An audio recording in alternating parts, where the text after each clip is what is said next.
Good morning, everybody. Nobody wants to sit in the front row, huh? There are about 5-6 seats up here if anybody's interested. My name is Jim Schwaller. I lead the IT team supporting engineering. This is Chris Meade, the Senior Director of Design and Operational Excellence. And we'd like to take you guys on our PLM journey and hope to share some lessons that we've learned along the way so you don't trip over the same roadblocks that we've experienced.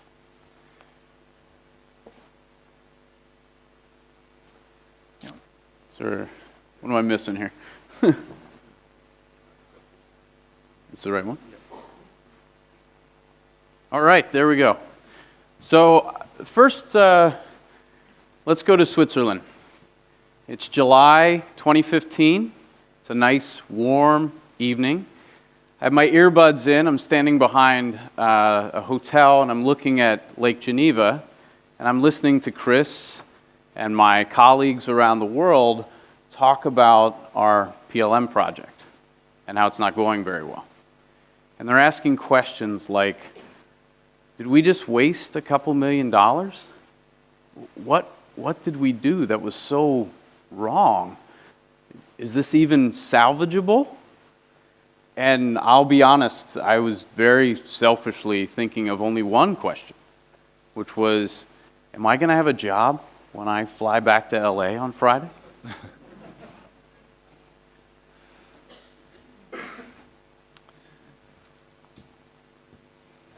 So we'll talk a little bit about Honeywell Transportation Systems.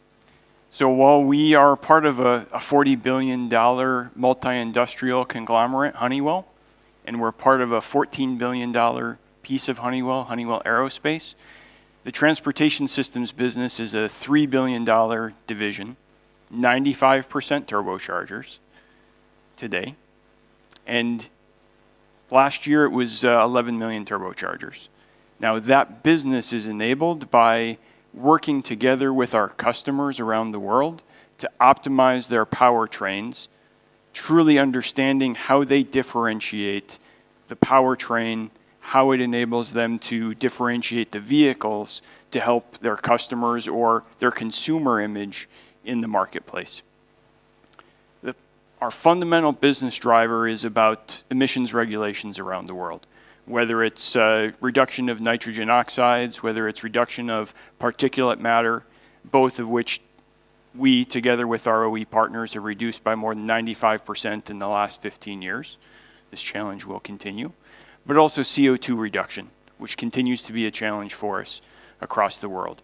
Understanding how our customers are optimizing their engines, bringing a differentiated product versus our competition thermodynamically, and being able to deliver that flawlessly at a cost that meets our customer expectations is a continued challenge for us. That intimacy with our customers means that we are very global. Everywhere our customers are developing an engine, a powertrain, we have people there very close to them. So while Jim and I are both based in Los Angeles, 60% of our global business is based in Europe. Less than 15% is actually in North America.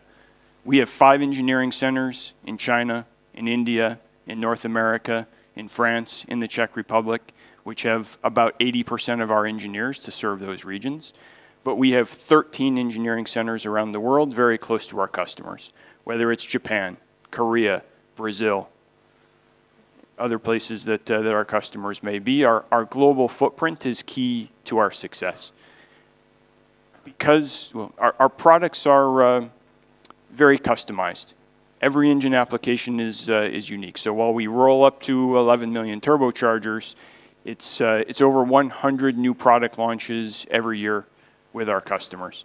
And that customization means that more than 50% of our product cost in each one of those products that we launch is unique for that customer. We do have some reuse to drive economies of scale, but the majority of the product cost is unique for each one of those. And being able to, 95% of the parts that goes into those bills of materials are built to print. So only 5% are things like bolts and nuts. It's a very bespoke product that we do. Now, the technology is enabled through number one, simulation. So heavy reliance on powertrain simulation. How can we optimize the product that we're offering for our customers' critical characteristics that drive their vehicle? But also, how do we run computational fluid dynamics? So Leif talked a minute ago about over 100,000 euros a year in fuel for each of our on-highway truck customers. If we can improve the overall thermal efficiency of the turbocharger by 4%, we can help save 2% in fuel economy, or 2,000 euros a year for that truck owner. It's not a small thing for us. And it's true in passenger vehicles as well. The preservation of that thermodynamics comes through structural analysis, through kinematics analysis. So we are heavily engineered. And I talk about engineering, I talk about customization, but the other side of that equation, which is equally important to us, is the intimacy with our customers. Being able to reach across our global engineering team, take the lessons learned, the customizations, the optimizations, the standard parts that may be available, be able to combine those in new ways to help our customers win and to help differentiate us from our competition as well in delivering that technology. We do, so today that helps us to be on products like Peugeot cars, BMW cars, on-highway trucks such as Scania. Also mine trucks, Caterpillar 300-ton mine trucks, and even new technologies such as the Honda Clarity fuel cell vehicle, and something that I personally find very interesting, Ferrari Formula One is our turbocharger in the Curve system there as well. So very diverse product line. We do understand that our automotive business is transforming very rapidly. It's very dynamic. So one of the things that in our business we're also doing is looking across the technology depth that we have in the Honeywell portfolio, which is really where the genesis of the turbocharger came from. It's basically a jet engine, 1,050 degrees C gas temperatures, 1 million cycles in the life of the product, and the tip speeds, the rotational speed of the turbocharger, 300,000 RPM, and equivalent rotational tip speeds to a jet engine.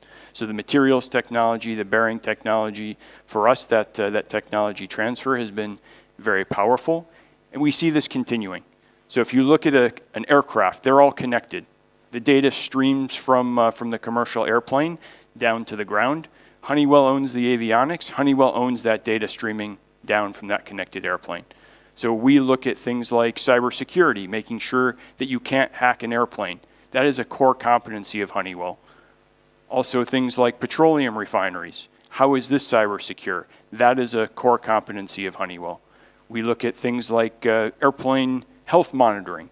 So if there starts to become an issue with a component on that airplane, today that airplane will be able to diagnose it across the CAN bus on the airplane, stream that data to the ground, and they can have the repair part ready at the gate when the plane pulls into that gate to turn that plane around very quickly and not have to take it out of service. So transferring this technology into the automotive space is something that we're driving in our offerings as well. But today it's 95% turbochargers, and that's kind of the core of our PLM system as it is today. We're going to talk a bit about our PLM journey, and I think some of this may resonate with many of you. Where were we? In 2013, we were dependent on a Matrix 1 PDM system, and the way that I related it was like a 20-year-old car.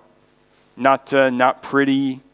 Most days, I was a little bit uncertain if it was going to get me to the office that day. We weren't quite sure if you came in, would it be up and running? And sometimes, more often than we liked, it would break down. We were able to fix it, but it was highly customized, and we knew that we needed to make an investment in something more modern. So understanding what flavor of new vehicle was right for us was one of our challenges. We did some benchmarking, of course. We looked at, as many of you have, looked at all of the large players in the space. We looked at our benchmarking in terms of our current system usability, using a subjective usability score. which was on a ratio of 47 was the score. Best-in-class systems that you may use, like apps on your smartphone, are in the 85 to 90 range. So we were far from a usable vehicle. So we knew we needed to go somewhere. And what did we want? So in 2013, when we launched, we knew we did not want to end up in the trap of heavy customization, preventing us from upgrade. The acceleration in the software world, the usability, the functionality, we needed to be able to move platform to platform in our future to make sure that we could take advantage of the productivity that would come and the new functionality that would come as a key enabler for our business. User experience is absolutely critical for us in Honeywell, and we talk about the Honeywell user experience. And there's something that comes from corporate, which Jim will talk in terms of how do we look at that in terms of user experience. And we wanted an agile development process. At the time, quite frankly, agile was a buzzword. It means something about moving quickly, right? It means something about iteration, and we really didn't know what we were asking for at that time. So what did we get? Does this look familiar to anybody? Yeah, a lot of you, I would think. The next slide, sadly, might look familiar as well. This is what we got. So we brought in a vendor who's not here today to help us deliver what we wanted. And what we got was hope at the beginning that things were going to go well. We were going to work agile. We were going to deliver everything. We were going to be out of the box. We were going to have a high user experience. And we started out doing pretty well. We were okay. About a third of the way through the project, we started to notice things weren't going the way we had hoped. But we didn't have any way to quantify that. We weren't measuring our progress in the system with our users in a way that we could go to the leadership and say, this is derailing. So every week we would go to our status meetings, and either Chris or I would end the meeting by asking our vendor, are we going to go live on time? Are we going to be ready? And every week they would say, yes, no problem, we'll be ready. So about a month before our go live date, we got this. We got everything we asked for, but it was highly customized. It was basically upside down from what we wanted, and our usability score, instead of going up to 70 or 80, which was what we were shooting for, had gone from 47 to a 42. We were in a lot of trouble. So on a different trip to Switzerland, one of the senior executives, maybe the senior executive, looked across the table at me and said this: how did you, and you can fill in the blank, how did you F this up so badly? And there may have been 30 or 40 people in the room when he did it. It was pretty unpleasant. So let's go back to our valley overlooking Lake Geneva. So after I got off the phone with the bigger team, I called Chris, and we had a little talk, and we wanted to unpack, how did we get here? Why did this go so badly? So for us, what we figured out was we didn't have the right PLM expertise. We didn't really understand what we were getting into. That was true of the vendor as well. The vendor we had selected didn't have the expertise we needed, both in methodology as well as in the tools. We didn't have a way to clearly measure our success on a regular basis, so we didn't know where we were at any given time, from a business value standpoint, from a usability standpoint. And we needed to focus more on what our users really needed, and we needed a way to do that. So we asked ourselves, what should we do differently if we were given the opportunity? And at that point, it really was a question of if we were going to be given the opportunity. So the first thing we said is we have to work agile. And this to us at the time meant iterations. It meant short bursts of delivery. And it meant being able to know when we failed, and failure was okay, but being able to measure and react to that very, very quickly. We couldn't react until the very end, and that's why we ended up, or I ended up looking over Lake Geneva wondering if I was going to have a job. We wanted to make sure we had clear goals that we could measure against, so clear time on task goals. And the most important part of this picture is the stopwatch. So it's very simple. We sat with our users and we timed what they were experiencing every day. And as we delivered throughout the project, we wanted to time and make sure we were getting better. And then the last part, the most important part to me, especially as an IT leader, is we needed to focus more on the people we were doing this for. We wanted to fight for our users. We wanted to make sure we were doing everything to make their lives better, and we wanted to measure that project, or that progress, as we went along. That was pinnacle to our success.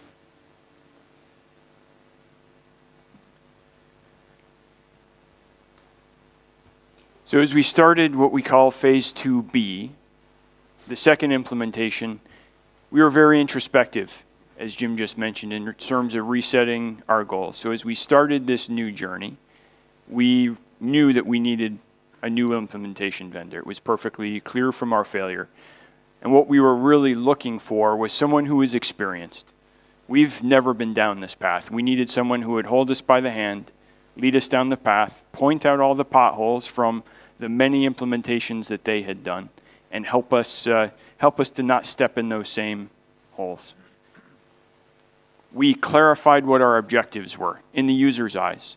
So we picked 10 key tasks, 10 key activities that our team does, whether it's creating a part, creating a deco or a design work request, whether it's doing search for a document, doing search for a part, creating a certain type of work request. We had 10 things that we had benchmarked, and we looked at this through time studies, pulling out the stopwatch and set aggressive targets. Can we go from 10 minutes to 2 minutes? We think it's achievable through automations, through upgrades in the system, and we set those targets to say, if we can achieve these time on task objectives times the number of activities per year, it translates to true hours saved, dollars per hour times our engineers around the world, clear return on investment.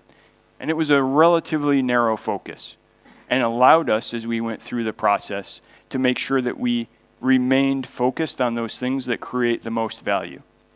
The other key axis of measurement of success for us, as Jim mentioned, is not just can I click on it and move through it fast, but true user experience, the subjective usability score, which we would be measuring at the end of every 4-week development sprint to make sure that we were making the progress that we needed to make with our users. Keeping our team focused on these things was critical. From a program management of this project perspective, understanding our development velocity was very critical. Every month, when we closed the sprint, when we deployed it, when our users could start to test those requirements that we'd put in place using this agile methodology, are we delivering those user stories? Are we delivering the story points? Are we on track? And quite frankly, by the time we hit end of summer, we started really started actually in March 2016 with Technia Transcat. And by the time we hit the end of summer, we realized together with Technia Transcat that we were behind, that it was going to take 4 weeks longer to go live than our target. And one of the good things about that is we were able in the summer to understand, A, we were off track, B, how much we were off track, and when we could commit to our leadership and to the Technia Transcat leadership when we would be done. It was very useful that way. The third key piece for us in this was our governance model, which we forged together with the Technia Transcat team. Things are our accountability meetings, from daily meetings from the team. Are we making the progress? Is our team providing the answers that the development team needed in order to move? Is their team asking us the right questions? And daily having meetings, weekly steering committee meetings, and monthly governance meetings with the Honeywell Transportation Systems executives and the executives from Technia Transcat. And we were very aligned. We looked at escalation as not a failure.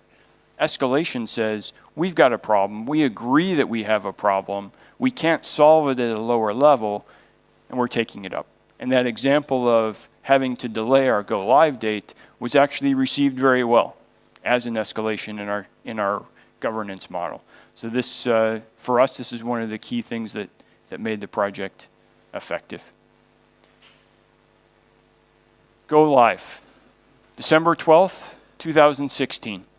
So we effectively finished our development starting in March, 1st of October. User acceptance testing with our global team around the world was critical. We did 3 rounds of user acceptance testing because the user experience was so critical to us, with refinements in between. Lots of work the weekend before we went live, data migration. It's a big deal, right? It's a huge effort. So 2 a.m. nights with our team and the Technia Transcat team right there by our side the entire way. And Monday morning, Shanghai time, because our team arrives Monday morning in Shanghai at 8:30 a.m. We needed to have the system up and running and ready to go. We were all sitting in Torrance, where we're based, together with the Technia Transcat team. The system, we pushed the button effectively. The system was live, and we wait. It felt a bit like pushing the button on an intercontinental ballistic missile, and you did it launch. Did it go? We wait. But for us, it was a very interesting experience. Day 2, we were leaving the office. The Technia Transcat team was just ahead of me going down the walkway outside of our office. And I saw Rada Zrilik in front of me, and I said, Rada, it's 5:15 p.m. on the second day. Did you ever imagine that we would be leaving this early? Not here until midnight, till 2 a.m. fixing things, but it's actually working, which was quite amazing. Our critical time on task success metrics, you can see a couple of them here in terms of benchmarking in the old system, results in the new system, and truly demonstrating that return on investment, which actually overall, together with Technia Transcat, exceeded our targets by about 20%. So not too bad for us there. Usability was definitely, still is a challenge for us. And usability is something that's very interesting for us. Every time that we went back to do this usability score, our internal customer expectations would rise. And we're in a very modern world of smartphones, user experience. The whole world is changing.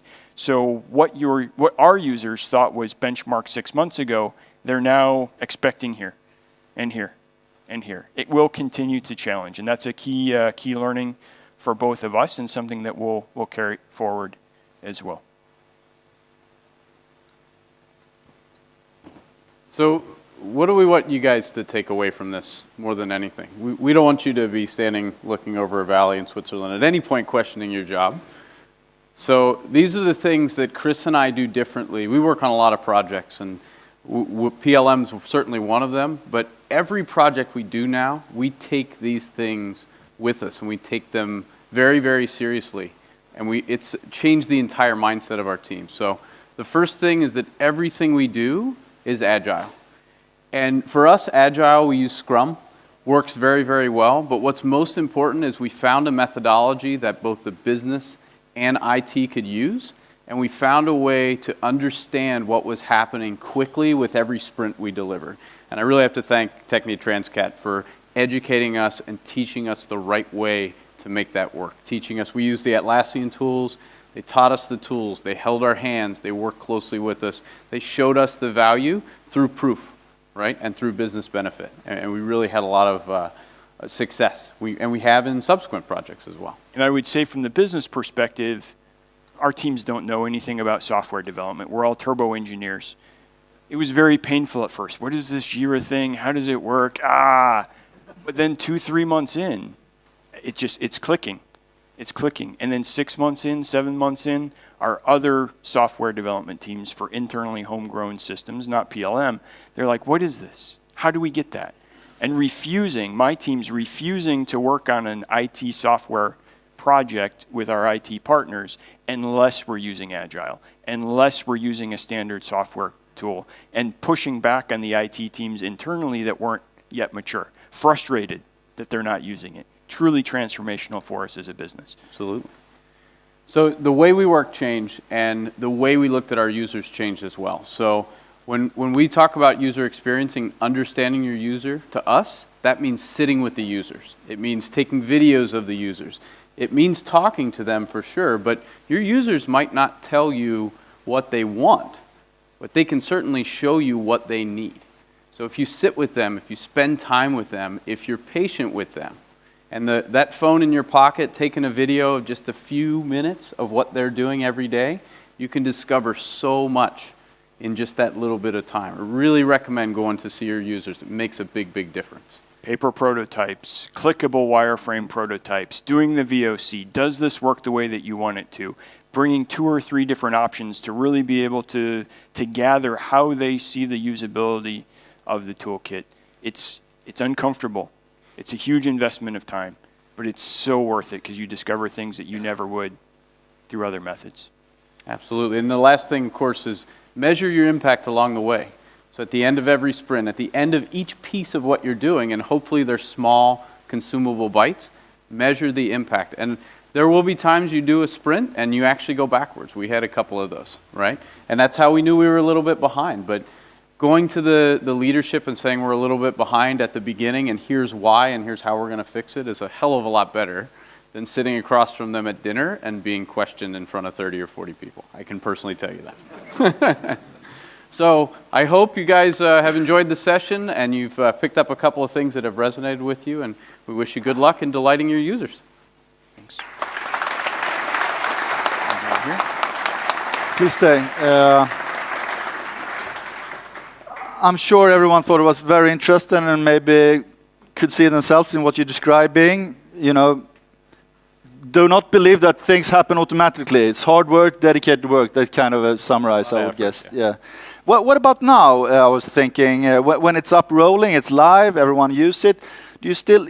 Is it like growing of itself that people understand the benefits, so you don't have to do anything, or is it constantly working with the employees to actually use this? It's been very interesting. So the first couple of months were tough. There's change management. The users have to learn. There's definitely a learning curve, but there were things that people liked very much.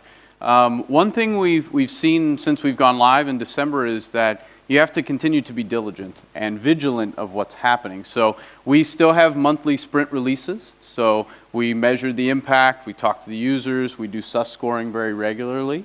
That part has gone pretty well, but after a few months, we actually ran into some of the bigger challenges, which were some performance challenges, usability issues, and of course, like Chris said, the user's expectation was raised on December 12th, so the foundation that we're building off of changed very significantly. So their expectations get higher and higher. Okay, so then you couldn't go home at 5 o'clock again, you had to stay. I've had a few late nights since then. Okay, you're staying during the coffee break, but if you have some questions now, please raise your hands and I can give you the microphone or post it on Twitter. Actually, we have a question on Twitter. Maybe it doesn't have to do so much about the PLM investment, but it's interesting anyway. The electrical revolution, what does it mean to Honeywell Turbo? Is it a threat or a possibility? I'd say there's two, from a business perspective, there's two things. The first one, which we're very excited about, is the electrification of the vehicle. So many of our customers are moving towards 48 volt and higher systems. And for us, that gives us the opportunity to put high-speed motors and controllers into the vehicle. With a 12-volt architecture, you really can't draw enough amperage to do anything useful in terms of wattage or kilowatts that can give you boost on demand. So we are very aggressively developing electric turbochargers, electric, let's say, compressors, in order to serve this marketplace, which is very exciting for us. More and more of this mild hybrid electric vehicle brings the opportunity. Even hybrid vehicles with internal combustion engines, we are We're providing turbos on hybrid engines today. So for the next 8 to 10 years, we see the turbo opportunity in the marketplace continuing to grow as long as we can deliver the advanced technology flawlessly at the right cost and the right quality for our customer, which is our core competency. Beyond this, when you look at electrification, true battery electric vehicles in the marketplace, it's very interesting as well. So when we talk about autonomous vehicle cybersecurity becomes critical. And we look at cybersecurity as something that our customers must have. You don't want your vehicle to be able to kidnap you or have a WannaCry where it locks all the doors and it traps you inside and you have to pay 300 euros to get out of your own car. That's not acceptable for any one of us as a consumer. But we're also not willing to pay. We expect that to be part of the vehicle. So our customers are challenged that there's no value for them in this. Where we see the opportunity is when you are on the data bus, when you're seeing the streaming data coming off the vehicle to be able to detect anomalies from a cybersecurity perspective, you also have the opportunity to take the Honeywell Aerospace vehicle health monitoring capability.